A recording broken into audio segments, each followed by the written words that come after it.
राहुल गांधी ने लंदन में एक बार फिर न सिर्फ मोदी सरकार पर निशाना साधा बल्कि आरएसएस जी संघ को लेकर भी बड़ा बयान राहुल गांधी की तरफ से दिया गया।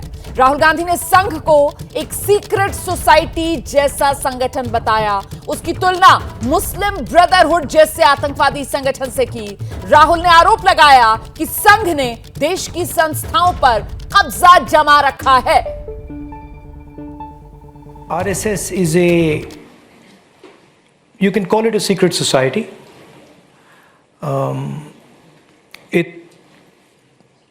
It's built along the lines of the Muslim Brotherhood, and the idea is to use the democratic contest to come to power and then subvert the democratic contest afterwards. And it shocked me at how successful they've been at capturing the different institutions of our country.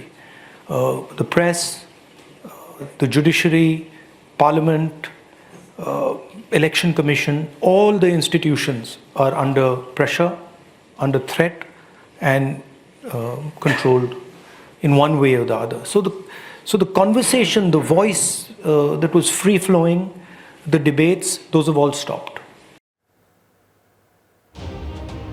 सीधे रुक करते हैं, मेहमान हमारे साथ लगातार बने हुए। अजय उपाध्याय जी, ये आरएसएस पर हमला करके 2024 चुनाव जीत जाएंगे क्या?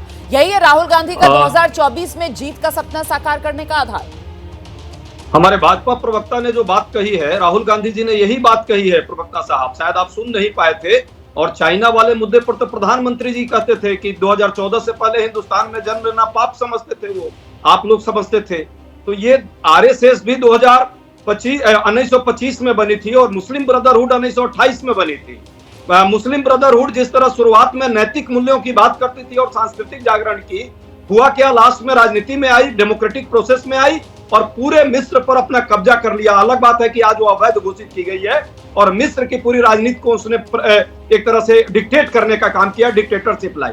आरएसएस भी धीरे धीरे वही काम किया है और आरएसएस का पोल आने वाले समय में खुलेगा। देश के लोग समझ रहे हैं आने वाले समय में ये भी एक डिक्टेटरशिप की जो प्रवृत्ति है, जो देश के डेमोक्रेसी के रास्ते से आकर डेमोक्रेसी पर कब्जा करना चाहती है, इसको इस देश के लोग बर्दाश्त नहीं करेंगे। इस देश के लोगों ने डेमोक्रेटिक प्रोसेस को बनाने में 250 वर्षों तक ये आंदोलन किया है, स्वतंत्रता आंदोलन लड़ी है, आरएसएस नहीं लड़ी। इसीलिए हंस रहे हैं राजीव भाई, राजीव जी क्योंकि जवाब ये दीजिए। डेमोक्रेसी पर प्रहार करने वाले लोग हैं। आरएसएस हानिकारक?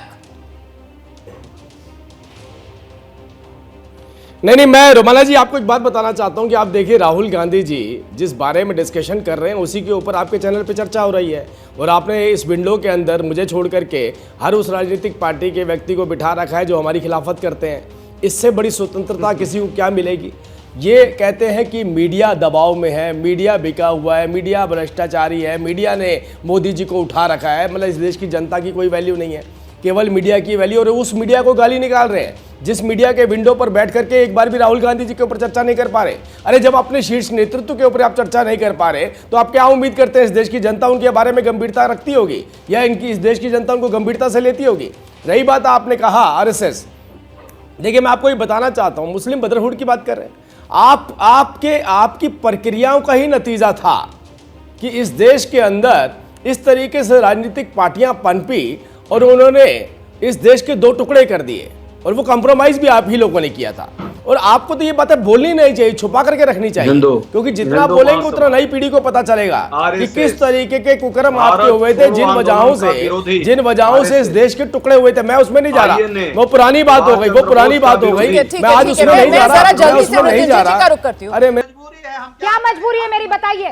मैं अभी आपको बताती हूँ कि मैंने ओए होए होए होए, नमकीन के चटकारे लेते हुए टकटकी मार के डिबेट शो को पॉज रिपीट कर करके देख रहे हैं जोगिंदर जी। इनकी तरह आप भी देखें अपनी फेवरेट डिबेट्स को रिपीट कर और डाउनलोड कीजिए एबीपी लाइव ऐप अपने स्मार्ट टीवी पर।